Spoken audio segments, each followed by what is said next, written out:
Hello friends, मेरे channel में आप लोग को स्वागत है। तो जैसे मैंने कहा कि निफ्टी एक यू टर्न ले चुका है बड़े टाइम फ्रेम पे नीचे की तरफ। यहाँ पे करेक्शन होने की चांसेस ज़्यादा दिख रहा है, but that does not mean कि यहाँ पे हमें फर्दर बाइंग नहीं मिलेगा इन द डेली चार्ट में। और रिग्रेशन लाइन, ये जो था रिग्रेशन लाइन तो उसके नीचे भी ट्रेंड चल रहा है। तो कहीं ना कहीं जो जैसे ही निफ्टी ऊपर जाएगा तो हमें मोटा मोटी सेलिंग के प्रेशर मिलेगा। तो यहाँ पे मेरा मानना ये है कि जो भी ब्रेकआउट स्टॉक बड़े टाइम फ्रेम पे हमें देखने के लिए मिला तो हो सकता है कि वो फेल्योर आने वाले टाइम पे हो जाए, क्योंकि बड़े निफ्टी अगर कह रहा है कि भाई मैं नीचे जा रहा हूँ तो बड़े टाइम फ्रेम पे बड़ा स्टॉक वो ब्रेकआउट कॉन्फिडेंट नज़र नहीं आता है। सो और मैंने वीकली चार्ट मैंने बनाया था 19,200, काफ़ी बड़ा सपोर्ट रेंज है। आज देखिए 19,200 के लेवल को मार्केट बिल्कुल नहीं तोड़ा, और जो लो है 257 के आसपास है। और अच्छा लग रहा है कि मार्केट यहाँ पे एक बार सपोर्ट लेनी चाहिए, क्योंकि ये जो एलिटिव थ्योरी के बेसिस पे 1 2 3 4 5, सो कहीं ना कहीं यहाँ पे एक फर्दर बाइंग आना चाहिए। और उसके बाद हो सकता है कि एक बार फॉल हो जो टूवर्ड्स 18,800 टू 19,000 जो area strong strong support zone है, तो यहाँ टेस्ट करने की चांसेस ज़्यादा है यहाँ पे निफ्टी को। बट मैं ये बिल्कुल नहीं कह रहा हूँ कि कल ही आप यहाँ पे हो जाएगा। यहाँ से एक बार बाउंस बैक चाहिए। जो ये प्रोबेबिलिटी जो दिख रहा है, एक डोजी काइंड ऑफ कैंडल, सुबह सुबह बहुत बड़ा सेलिंग आया था, उसके बाद हमें ये प्रोबेबिलिटी देखने के लिए मिल रहा है। अगर मैं 4 आवर चार्ट देखूँ तो kind of we are getting kind of divergence, so that's means के some kind of bullish nature is that. और मैं इसका अगर फिबोना की ड्रॉ भी करता हूँ, so you may expect it में गो टूवर्ड्स द 19,600 लेवल। तो यहाँ तक 19,500 to 600 easily can achievable, and as option set showing the strong resistance zone is the 19,500 to 600 zone. So we may expect this level. So अभी 421 तो 200 point की rally मान के चलिए अभी फ़िलहाल हो सकता है ऊपर की तरफ, ठीक है ना। तो ये चीज़ कहने की कोशिश कर रहा हूँ। और दूसरी चीज़, अगर हम 5 मिनट या 15 मिनट में चार्ट में भी देखें तो सेल ऑन राइज है यहाँ पे। कोई भी इंट्राडे के व्यू के वजह से अगर आपको लग रहा है कि यहाँ पे बाइंग करनी चाहिए, बिल्कुल नहीं। या आज देखिए जहाँ जो भी तेज़ी था, ये कल हो सकता है चांसेस है कि कल यहाँ से यू टर्न हो, मतलब नीचे की तरफ आए, फिर सेल ऑन राइज का टाइप मिलेगा।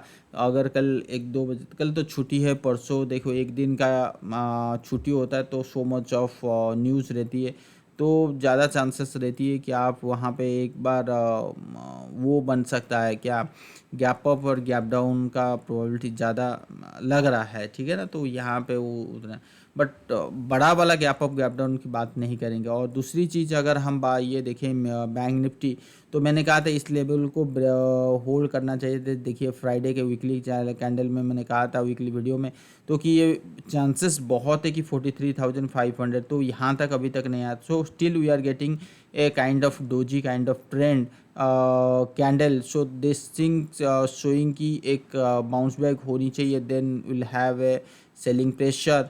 सो दैट इज, अगर ऐसा बनता है सो ये कहना, ये आप कह सकते हो this is the ending of diagonal pattern. So generally I am thinking कि अगर कोई भी चीज़ एंडिंग ऑफ डायगोनल पैटर्न बनती है, चाहे फॉलिंग में हो चाहे राइजिंग में हो, सो दैट वहाँ से एक अच्छी बाइंग आ सकती है। और ये फॉलिंग में बन रहा है तो एक स्ट्रॉन्ग सपोर्ट जोन के आसपास, this is your demand zone. बहुत बार यहाँ पे बैंक निफ्टी में सपोर्ट लिया, अगर यहाँ पे एंडिंग डायगोनल बन रहा है ये इस लेवल पे, तो कहीं ना कहीं हमें एक अच्छी बाइंग बन सकता है। तो ये चीज़ पूरा मैंने क्लियर कर समझा दिया था वीकली। जिस लोग वीकली वीडियो नहीं देखे तो जाके एक बार देख लीजिए। तो यहाँ पे तो यहाँ पे जो निफ्टी में मुझे पॉजिटिव नेचर दिख रहा है वो बैंक निफ्टी में बिल्कुल नहीं दिख रहा है, क्योंकि बैंक निफ्टी तो simple sell on rise candidate है ही है। और यहाँ पे कोई भी बेयरिश पैटर्न बनती है तो निफ्टी के जगह अगर बैंक निफ्टी में अगर आप सेल करोगे तो ज़्यादा कंफर्टेबल एरिया में पहुंच सकते हो, क्योंकि बैंक निफ्टी अभी भी उसको चांसेस ज़्यादा है 43,500 किसी भी टाइम किसी भी वक्त वो आ सकता है। तो फर्दर फॉल जो होगा वो हो सकता है यहाँ तक आएगा। देखिए ये एक डेली चार्ट के बेसिस पे ये आपको लग रहा है कि एक सपोर्ट रेंज है। अगर इसको आप मंथली वाइज आप देखोगे तो मंथली वाइज सिंपल देखिए 43,500 600 के आसपास दिखाई दे रहा है, ठीक है ना। तो इसीलिए मैं कहने की कोशिश कर रहा हूँ, चाहे वो डेली चाहिए चाहे वो वीकली चाहिए, तो कहीं ना कहीं यहाँ पे काइंड ऑफ सपोर्ट जोन है। तो हो सकता है कि हमें एक सपोर्ट जोन मिलेगा। और 15 मिनट चार्ट में ये देखिए एक बार फॉलो आया है 15 मिनट में चार्ट।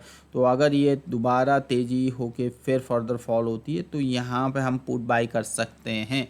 और ये जो नीचे का जो लेवल है 43,600 से लेके 500 के बीच में कभी भी कहीं भी इसी एरिया में देख सकते हैं, बट वो स्ट्रॉन्ग सपोर्ट जोन है, वहाँ से दोबारा बाई मिल सकता है। तो ये चीज़ मैंने आपको बता दिया।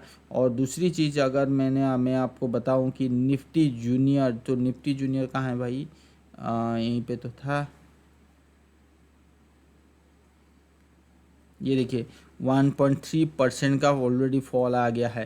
तो यहाँ पे बहुत बड़ी जो कंसोलिडेशन था वो वो आया है कहाँ पे, वो आया है स्ट्रॉन्ग रेजिस्टेंस जोन।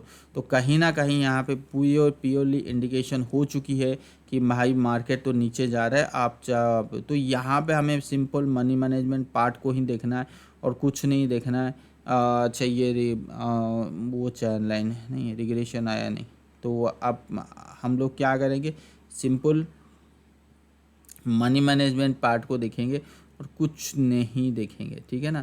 तो ये देखिए पूरा प्योरली ब्रेक डाउन हो चुकी है मार्केट। और यहाँ पे भी, और चाहे आप मिड कैप लीजिए स्मॉल कैप लीजिए, तो हर चीज़ में एक ब्रेक डाउन हो चुकी है। देखिए फार्मा वगैरह है, तो फार्मा में ये जो है वो इस ऊपर के लेवल में एक बार सेलिंग आना चाहिए मेरे हिसाब से। तो आईटी देखिए अभी पॉजिटिव है, मुझे नहीं लगता है कि आईटी ज़्यादा दिन तक पॉजिटिव रहेगा, क्योंकि इतना बड़ा सप्लाई जोन है। देखिए मैं एक डिमांड और सप्लाई जोन के ऊपर अगर वीडियो बनाऊंगा so that will get A clear idea कि क्या किसको हम डिमांड जोन कह सकते हैं, किसको सप्लाई जोन कह सकते हैं। Easily you can get identify easily without without using any indicators, okay।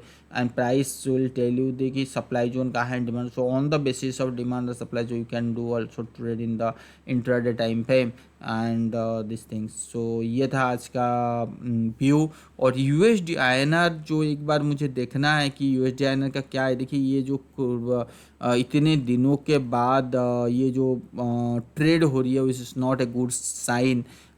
If you see in the weekly chart, so waiting for the 1 or 2 days, and this RSI also showing a bullish kind of signal, and USD INR is trading. So I think this kind of setup is not good for the equity market। अगर ऐसा रहता है, अगर ऐसे ही closing होती है, then we'll have good buying pressure in the USD INR। तो that means it's definitely bearish view in the equity markets, ठीक है। तो आज के लिए बस इतना ही। अगर आपको वीडियो पसंद आया लाइक कीजिए, सब्सक्राइब कीजिए और अपने दोस्त लोग के साथ शेयर कीजिए। Thank you.